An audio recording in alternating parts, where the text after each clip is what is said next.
Now you will learn how to make questions and negatives. To change a statement containing a helping verb into a question, we normally put the helping verb at the beginning of the question.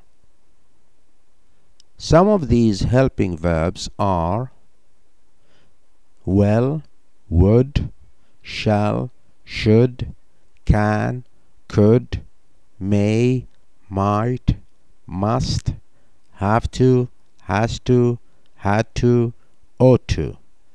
Examples: can she help us? Can they help us? Could you help me? Must you go now? Will you go to the market? May we leave now? Except for the following, which is, do you have to do this? Does she have to go to work so early? What about if the sentence doesn't contain a helping verb? With the present simple form, we use do if the subject is not the third person singular, and thus the verb doesn't contain s or es. Examples: they play tennis. Do they play tennis? I write books. Do you write books?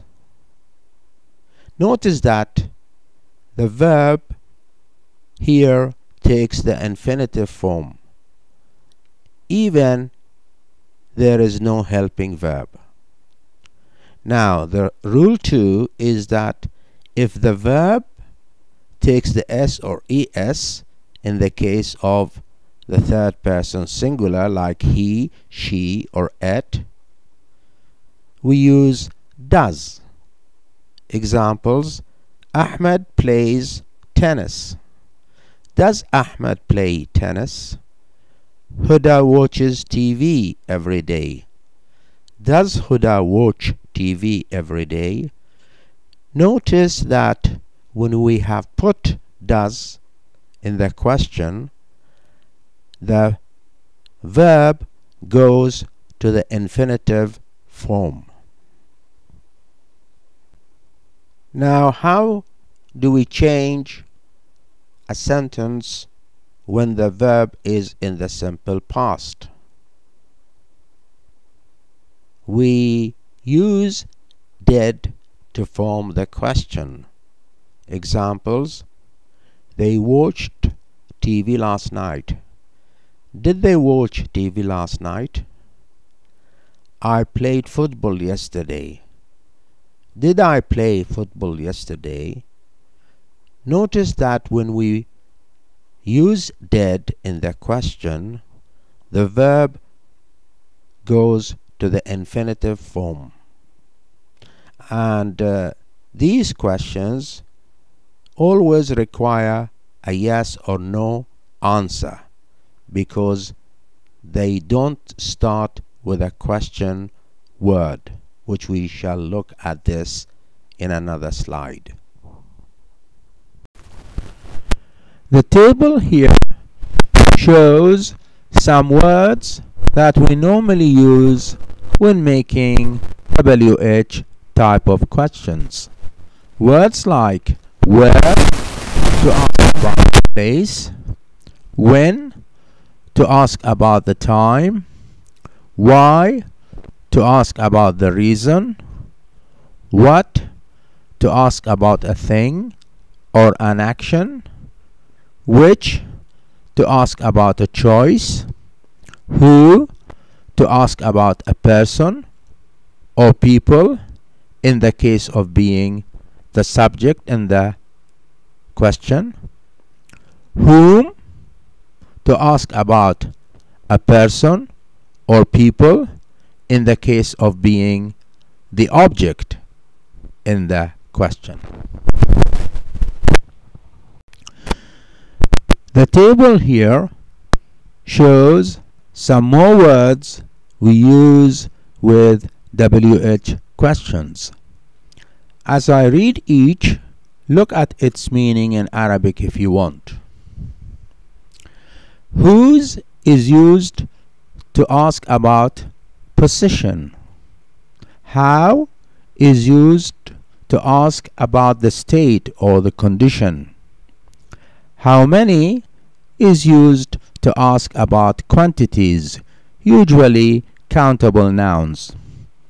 How much is used to ask about quantities, usually uncountable nouns. How long is used to ask about the length or the duration of something. How old is used to ask about the age. How far is used to ask about the distance. Now here is a list of steps to make you understand how to form questions, whether yes or no, with yes or no answers, or questions with WH type of questions. So I'm going to pause here and give you time to go through what's written for you in Arabic.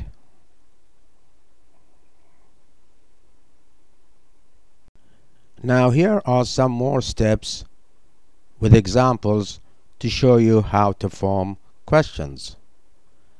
Let's look at the statement, they are going to eat meat. If we use a WH question like what, then the question is, what are they going to eat? Notice that the word meat is omitted in the question because that's the answer. The second example, they played tennis at school. The question is, where did they play tennis? Notice that played is in the past, so when we use where, we have to use did before they, and the verb goes into the infinitive form. So the question becomes, where did they play tennis? Notice again that at school is omitted in the question because that is the answer to the question. Look at the following examples. Ahmed broke the window. If we want to ask about Ahmed, who is the subject in the sentence, then the question is, who broke the window? We do not change the verb to the infinitive form because we are asking about the subject. But if we want to ask about the object, then the question becomes, what did Ahmed break? Now let's look at examples here in which we use the WH question, how. The first one, he was very pleased when he met his friend. The question becomes, how was he when he met his friend? The second one, how many? 30 boys are in this class. How many boys are in this class? How old? I am 20 years old. How old are you? How much? You paid £5 for this coat. How much did you pay for this coat? Now here are some more examples using how. How far? It's 450 kilometers from Dammam to Riyadh. How far is it from Dammam to Riyadh? How long? This rope is 2 meters long. How long is this rope? How high? This fence is 4 meters high. How high is this fence? How tall? Sami is 1.5 meters tall. How tall is Sami? Now let's look at some and any and how we use them. Some is used in statements and it is not used in a question or in a negative statement. We have some books. Somebody was there. He is somewhere. We use any in questions and in negatives. Examples: do you have any books? Is anybody at home? Is he anywhere? With the negative, we don't have any books. I didn't see anybody. He's not anywhere. Now, how we form negatives to statements which include helping verbs like will, would, shall, should, can, could, may, might, must, ought to, and so on. We simply add not after the helping verb. Examples: he can help us. He cannot help us. They will come early. Negative: they will not come early. She could do that for me. Negative: she couldn't do that for me. We may do it. Negative: we may not do it. You must leave now. Negative: you mustn't leave now. I should do that. Negative: I shouldn't do that. There are other ways of making affirmative sentences negatives. Before I read out what is in the table, please read what it says in Arabic, which I have already said before. On the left-hand side of the table, there are affirmative statements, and on the right-hand side of the table, the same affirmatives have been changed into negative forms. I'm going to read them to you, so please listen carefully. The first one, using some. I have some money. The negative form uses no or any, so it becomes I have no money or I don't have any money. The second affirmative sentence uses both plus and. Example: both Ali and Hassan went home. We change this into negative using neither nor. So we say neither Ali nor Hassan went home.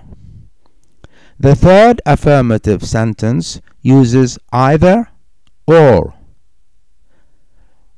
So it is he will travel either by plane or by bus. The negative form uses neither nor, and it becomes he will travel neither by plane nor by bus. Now let's look at some more examples as the previous ones by which affirmative sentences are changed into negative. Before I read, I want you to read the information at the top, which I have said many times. Ready? Right. Using always in the affirmative, we say she is always on time. We change this into negative using never. She is never on time. Another affirmative is using as. Example: this car is as old as mine. To change this into negative, we can use not so as. So we say this car is not so old as mine. The next one, using all in the affirmative. So we say all the students were in class. To change this into negative, we use not all. So we say not all the students were in class. And the last one, using every. Example, everyone wanted to come with us. We can change this into negative using either no or not every. So we say no one wanted to come with us, or not everyone wanted to come with us. For more videos on English language, please visit my site www.recyclingenglish.com.